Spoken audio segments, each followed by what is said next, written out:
কি 50 টাকা? 50 টাকা তোর কাছে কম মনে হচ্ছে? পারলে নিজের খাওয়ার জোগাড় নিজেই কর, না হলে আমার এই বাড়ি থেকে এক্ষুনি বেরিয়ে যা। আমার কাছে তুই আজ থেকে মরে গেছিস। আজকাল বড্ড একা লাগে রে ভাই। আমরা তোর মতো বেকার বসে আড্ডা মারার লোক নই। আমার সৎ মা বাবা আমাকে একটু শান্তিতে থাকতে দেয় না, দুমুঠো অন্যের জন্য প্রতিদিন খোটা দেয়। এই বেকার জীবনের অভিশাপ নিয়ে আমি আর বাঁচতে চাই না। আজ এই নদীর কালো জলেই আমার সব কষ্ট, সব অপমানের শেষ হবে। সবুজ শ্যামল ছিমছাম একটি গ্রাম পলাশপুর। এই গ্রামেরই এক হতভাগা এতিম ছেলে আরিফ। ছোটবেলাতেই মাকে হারানো আরিফের কপালে জুটেছে এক নিষ্ঠুর সৎ মা আর স্ত্রীর কথায় চলা এক বাবা। পড়াশোনায় আরিফ অত্যন্ত মেধাবী হলেও ভাগ্য যেন কোনোভাবেই তার সহায় ছিল না। 22 বছর বয়স হয়ে গেলেও এখনো কোনো চাকরি জোটেনি তার কপালে। আর বেকার ছেলের কদর যে নিজের বাড়িতেই থাকে না, তা তো আমরা সবাই জানি। কি রে নবাবের বেটা, সকাল সকাল আবার বই নিয়ে বসে গেছিস? দিন রাত শুধু গিলবি আর এই বড় বড় বইয়ের পাতা উল্টাবি। ঘরের কোনো কাজ করতে হবে না। আজ তোকে কোনো পড়াশোনা করতে হবে না। যা বলছি, সোজা মাঠে যা। কি হলো গিন্নি, সকাল সকাল চিল্লাচ্ছ কেন? চিল্লামো না তো কি করব? তোমার এই কুড়ে অলস ছেলে পড়াশোনার নাম করে ঘরে বসে বাপের হোটেলের অন্ন ধ্বংস করছে। এই বয়সে পশ্চিম পাড়ার ছেলেরা শহরে কাজ করে বাপের হাতে টাকা দিচ্ছে, আর ও বড় বড় বই গিলছে। সোজা বলে দিচ্ছি, পড়াশোনা বন্ধ করে আজ যদি কোনো কাজ না জোটাতে পারে, তবে এই বাড়ি থেকে ওর ঘাড় ধাক্কা দিয়ে বের করে দাও। আব্বা, আমি তো দিনরাত চেষ্টা করছি। আমার ইন্টারভিউগুলো তো খুবই ভালো হচ্ছে। এবার ইনশাআল্লাহ একটা চাকরি হয়ে যাবে আব্বা। তোমরা আর কটা দিন একটু সবুর করো। রাখ তোর চেষ্টা, বয়স তো আর কম হলো না। তোর সৎ মা ঠিকই বলেছে, পড়াশোনার বাহানা দিয়ে আর কতদিন ফ্রিতে গিলবি? এমন হলে আজই এই বাড়ি থেকে দূর হয়ে যা। বাবা আরিফ, একটু এদিকে এসো তো বাবা।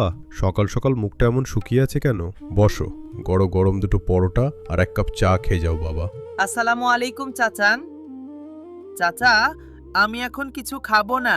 আহারে, ছেলেটার লেখাপড়ায় কত ভালো, অথচ ওর ওই ডাইনি সৎমা ওরা একটু শান্তিতে পড়ার সুযোগও দেয় না, দিন রাত শুধু খোটা দেয়। ঠিক বলেছেন মদন ভাই, আরিফ তো এতিম ছেলে। নিজের মা থাকলে কি আজ ওর এই দশা হতো? সবচেয়ে বড় কথা হলো ওর বাপটা। সৎ মা ঘরে আসার পর থেকে লোকটা কেমন যেন বদলে গেছে। নিজের জন্মদাতা বাপ হয়েও ছেলেটার উপর এমন অত্যাচার মুখ বুজে সহ্য করছে। একদম খাঁটি কথা ভাই। আরিফের তো কোনো দোষ নেই, ও তো দিন রাত চাকরির জন্য পরীক্ষা দিয়ে বেড়াচ্ছে। দোষ তো ওই দাজ্জাল সৎ মায়ের আর ওই কাণ্ডজ্ঞানহীন বাপের। আমার একটু কাজ আছে, আমি আসি। চাচা আমার জন্য দোয়া করবেন। দেখলেন ভাই, ওই ডাইনি সৎ মায়ের অত্যাচারে ছেলেটার মুখ থেকে হাসিটাই উধাও হয়ে গেছে। সব সময় কেমন মন খারাপ করে মুখটা কালো করে থাকে। আহারে এতিম বাচ্চাটা।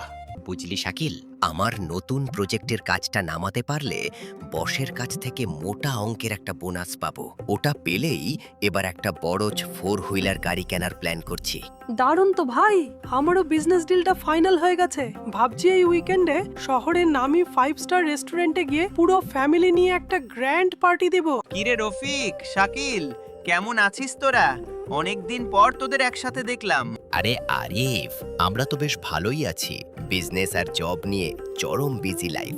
তুই বলো, তোর সেই ইন্টারভিউয়ের চক্কর কি এখনো শেষ হলো না? কোনো লাভ হলো? সামনের মাসে একটা বড় জায়গায় ফাইনাল কথা চলছে রে। তা তোরা কি আজ একটু ফ্রি আছিস? সেই কবে এই মাঠে একসাথে বসে আড্ডা দিতাম। চলো না, আজ ওই গাছতলায় বসে একটু চা খাই আর গল্প করি। আজকাল বড্ড একা লাগে রে ভাই।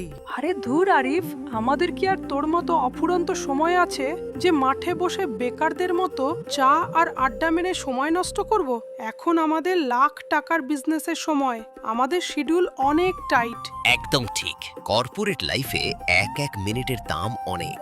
আমরা তোর মতো বেকার বসে আড্ডা মারার লোক নই। তুই বরং ওই আড্ডার চিন্তা বাদ দিয়ে পড়াশোনায় মন দে, নইলে আমাদের লেভেলে কোনোদিন আসতেই পারবি না। চল শাকিল, ক্লায়েন্টের সাথে মিটিং আছে। আচ্ছা, সাবধানে যাস তোরা।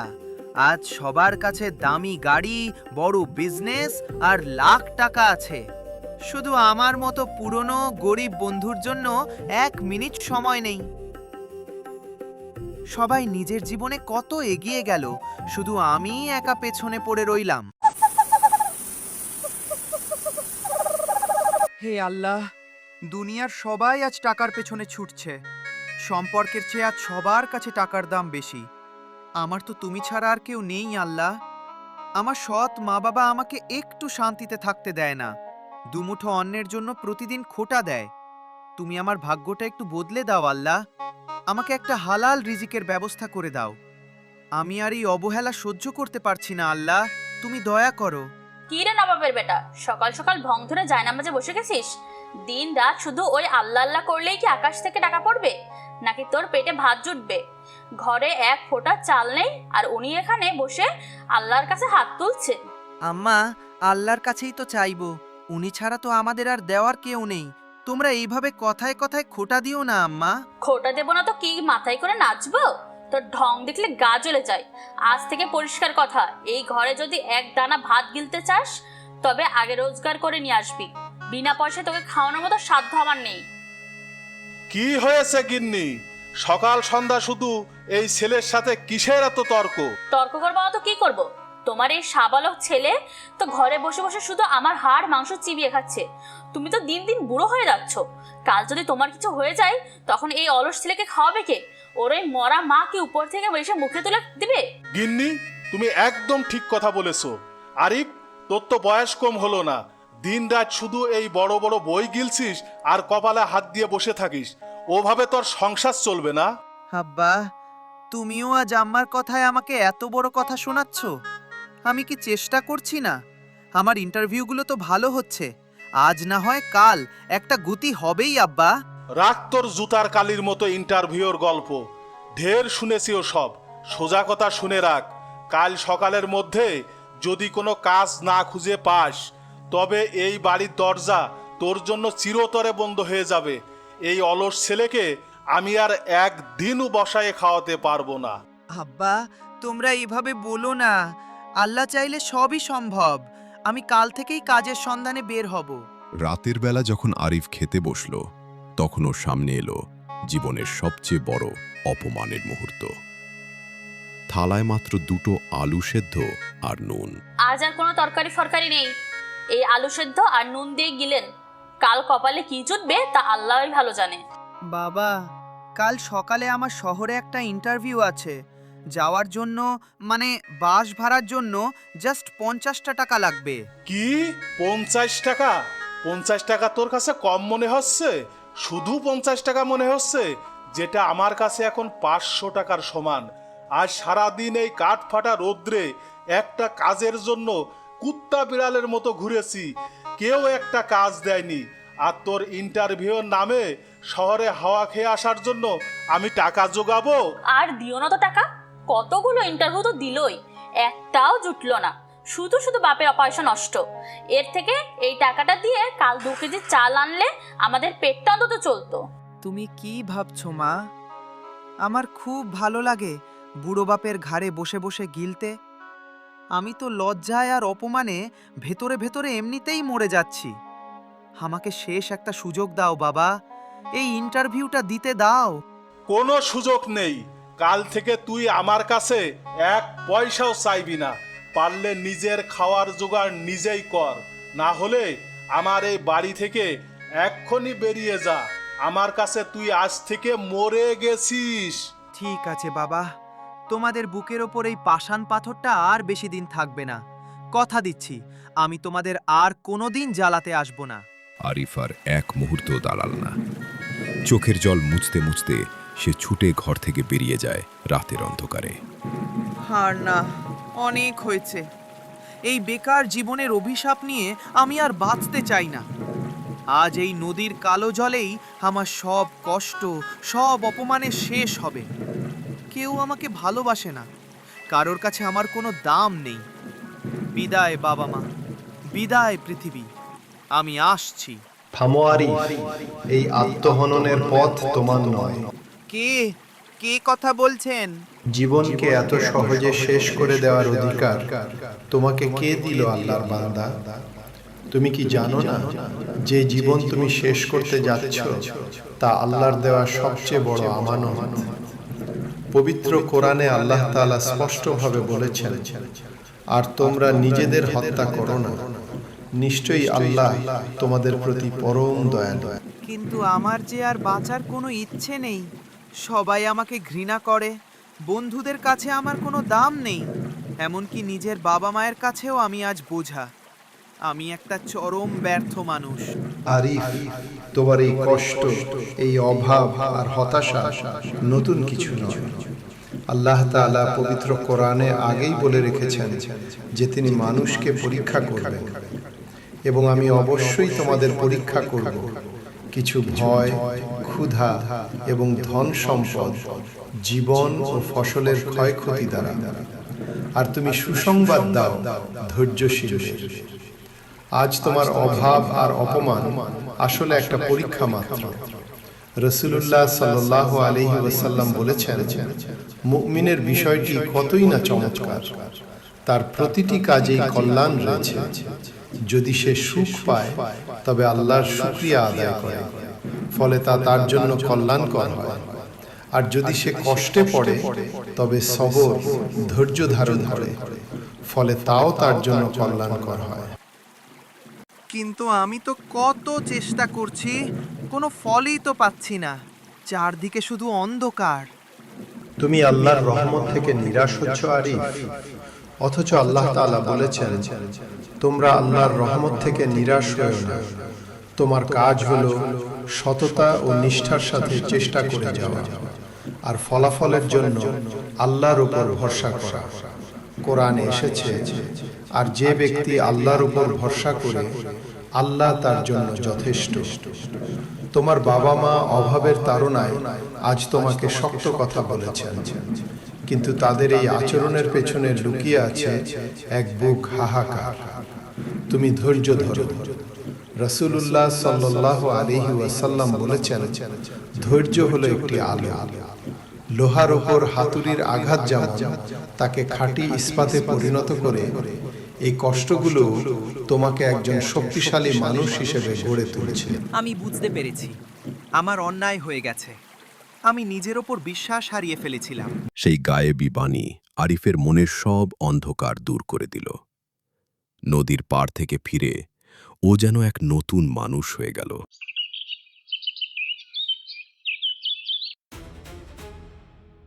আরিফ, কোথায় ছিলি তুই সারা রাত? কাল রাতে না খেয়ে ওভাবে ঘর থেকে বেরিয়ে গেলি। আমরা তো ভয়ে মরে যাচ্ছিলাম রে বাপ। আয়, হাত মুখ ধুয়ে খেতে আয় বাবা। নবাবের কি রাগ পড়লো এতক্ষণে? বলি, কাল সারা রাত ছিলি কোথায়? জানিস, তোর জন্য তোর বাবা আর আমি সারা রাত এক ফোঁটাও জলও মুখে দিতে পারিনি চিন্তায়। বাবা, তুমি কাল ঠিকই বলেছিলে। আমার উপর রাগ করে তো তুমি ওই কথাগুলো বলনি বাবা। বলেছিলে সংসারের অভাব আর নিজের অসহায়তা থেকে। সারাদিন রোদে পুড়ে কাজ না পেয়ে তুমি কতটা কষ্ট পাও সেটা আমি নিজের অন্ধ অভিমানে দেখতেই পাইনি। আমাকে ক্ষমা করে দাও বাবা। আরে, তুই ঠিক আছিস তো বাবা? আমি একদম ঠিক আছি মা। তুমি তো আমার ভালোর জন্যই বকতে। নিজেদের এত অভাবের মধ্যেও তোমরা তো আমাকে কখনো না খাইয়ে রাখোনি, আর আমি কিনা তোমাদেরই ভুল বুঝলাম। বাবা, আমি আর তোমাদের উপর বোঝা হয়ে থাকবো না। আমি আজ থেকেই পাড়ার দাদাদের কাছে কাজ খুঁজবো আর ছোট বাচ্চাদের টিউশনি করাবো। নিজের ইন্টারভিউতে যাতায়াতের খরচ আমি নিজেই জোগাড় করব। তুমি দেখো বাবা, আমি ঠিক একদিন একটা ভালো চাকরি পাবো। বাবা ও মা দুজনের মুখেই চরম বিস্ময় আর চোখের কোণে আনন্দের অশ্রু। যে ছেলে কাল রাতে কেঁদে ঘর ছেড়েছিল, সে আজ সকালে বাবা মায়ের সব কষ্ট কিভাবে বুঝে গেল। আসলে সেই গায়েবী বাণীতে আরিফ বুঝেছিল, সবাই স্বার্থপর হয় না। কি রে সুমি, খুব কাজের চাপ না কি রে? আরে আরে, আয় আয় বস। কাল রাতে শুনলাম তুই নাকি বাড়ি থেকে না খেয়ে বেরিয়ে গিয়েছিলি। আমার তো চিন্তায় সারা রাত ঘুমই হয়নি রে। কিন্তু কি রে, আজ তোকে দেখে কেমন যেন অন্যরকম লাগছে। চোখের ওই হতাশাটা তো আর নেই। মনে হচ্ছে যেন এক নতুন আরিফকে দেখছি। ঠিকই ধরেছিস রে সুমি।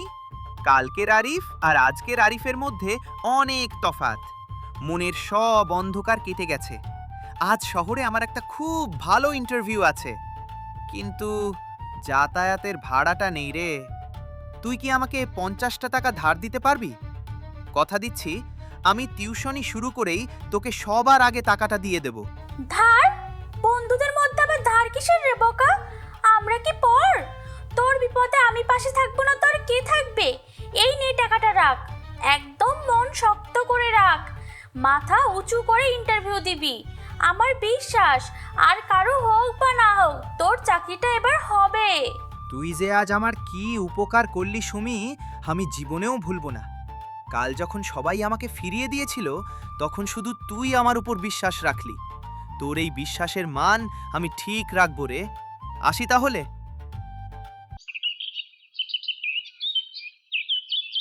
ওই যে আমাদের লাট সাহেব শহর থেকে ফিরছেন। কি গো জজ সাহেব, লালবাতি লাগানো গাড়ির অর্ডার দিয়ে এলে নাকি? তা কবে থেকে চাকরিতে জয়েন করছো? পরীক্ষা খুব ভালো হয়েছে কাকু। নিজের যতটুকু সাধ্য ততটুকু পরিশ্রম করে এসেছি। তবে চাকরি পাবো কিনা সেটা সম্পূর্ণ ওপরওয়ালার আল্লাহর হাতে। আমি ফলাফলের আশা আল্লাহর ওপর ছেড়ে দিয়েছি। আমার কাজ শুধু চেষ্টা করে যাওয়া, আমি সেটাই করছি।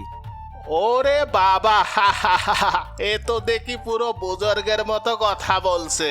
চাকরি না পেলে কি এবার সোজা তাবলিগে নাকি বৈরাগী হয়ে হিমালয় যাবি নাকি রে? হিমালয়ে বা সংসার ছেড়ে কেন যাব? কেন চাচা? এই সংসারটাই তো আসল পরীক্ষা ক্ষেত্র। আগে আপনাদের এসব কথা শুনলে আমার বুকে তীরের মতো লাগতো। রাতে ঘুমাতে পারতাম না। ভাবতাম আমার বেঁচে থেকেই বা কী লাভ। কিন্তু আজ আমি আপনাদের সবার কাছে কৃতজ্ঞ। পাগল টাগল হয়ে গেলি নাকি রে আরিফ?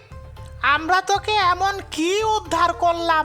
আপনারা আমাকে অপমান না করলে, আমাকে বারবার মাটির সাথে মিশিয়ে না দিলে, আমি হয়তো এই ঘুরে দাঁড়ানোর জেদটাই পেতাম না। আপনারা পরোক্ষভাবে আমাকে বুঝিয়েছেন যে এই পৃথিবীতে আল্লাহ ছাড়া কেউ কারো নয়। নিজের লড়াইটা একাই লড়তে হয়। মানুষের কথায় নিজের ক্ষমতার ওপর সন্দেহ করাটা যে কত বড় বোকামি, সেটা আজ আমি বুঝতে পেরেছি। তাই আপনাদের ওই ঠাট্টাগুলো এখন আর আমার গায়ে লাগে না, বরং এগুলো আমাকে আরো শক্ত করে তোলে। আরে আরিফ, আমরা তো তোকে একটু তাতানোর জন্যই বলতাম রে বাবা। আমাদের তো আর কোনো খারাপ উদ্দেশ্য ছিল না।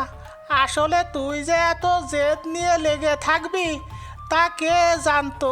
দোয়া করবেন কাকু, আমি যেন সৎ পথে থেকে নিজের চেষ্টাটুকু করে যেতে পারি আর আমার বাবা মায়ের মুখের কষ্ট দূর করতে পারি। আসি। আলীবাবু, ওহ আলীবাবু, আপনার ছেলের নামে একটা চিঠি এসেছে, সরকারি সিল মারা। মনে হচ্ছে বড় কোনো সুখবর আছে। বাবা, মা, আমার চাকরিটা হয়ে গেছে। আমি ফাইনাল পরীক্ষায় পাশ করে গেছি। আর আমাদের কোনো অভাব থাকবে না বাবা। আমি তোমাদের সব কষ্ট দূর করে দেব। ওরে আমার বেটা, আমাকে তুই ক্ষমা করে দে বাবা। অভাবে তাড়নায় আমি পাগল হয়ে গেছিলাম রে। তোকে মাত্র 50 টাকার জন্য অত বড় বড় কথা শুনিয়েছিলাম, বাড়ি থেকে তাড়িয়ে দিতে চেয়েছিলাম। তোর এই সাফল্যের দিনে আমি যে তোর কাছে কত বড় অপরাধী রে বাপ। তুই তো আমার হীরের টুকরো ছেলে রে। আমি সৎ মা তোকে কত খারাপ কথা শুনিয়েছি, মরে যেতে বলেছি। তুই কি আমাদের কোনোদিন ক্ষমা করতে পারবি বাবা? তোমরা এসব কি বলছো বাবা মা? বাবা মা কখনো সন্তানের কাছে অপরাধী হতে পারে? তোমাদের ওই বকাগুলোর মধ্যেই তো আমার জন্য ভালোবাসা আর অভাবের কষ্ট লুকিয়েছিল। আজ তোমাদের ওই শাসনের জন্যই তো আমি এই জায়গায় দাঁড়িয়ে বাবা। আরিফ, তুই আজ আমাদের সবার চোখ খুলে দিয়েছিস বাবা। আমরা তোকে কত অপমান করেছি, আর তুই তার জবাব দিলি নিজের সাফল্য আর সততা দিয়ে। আমাদের তুই মাফ করে দিস বাবা। আমি তো জানতাম তুই পারবি আরিফ। তোর সততা আর পরিশ্রম কখনো বৃথা যেতে পারে না। আজ আমি যে কত খুশি হয়েছি তোকে বলে বোঝাতে পারবো না রে। আরে আপনারা তো আমার নিজের লোক, আর তাকু আপনাদেরও আমি সত্যিই সম্মান করি। চলুন আজ সব অভিমান ভুলে আমরা নতুন করে পথ চলি। চারপাশে সবাই হাসছে, আনন্দ করছে। আরিফ আলতো করে আকাশের দিকে একবার তাকায়। ঠিক তখনই একটা সুন্দর শীতল বাতাস বয়ে যায়। তার চোখের সামনে যেন ভেসে ওঠে নদীর পাড়ের সেই গায়েবী আলোর এক স্বর্গীয় আভাস।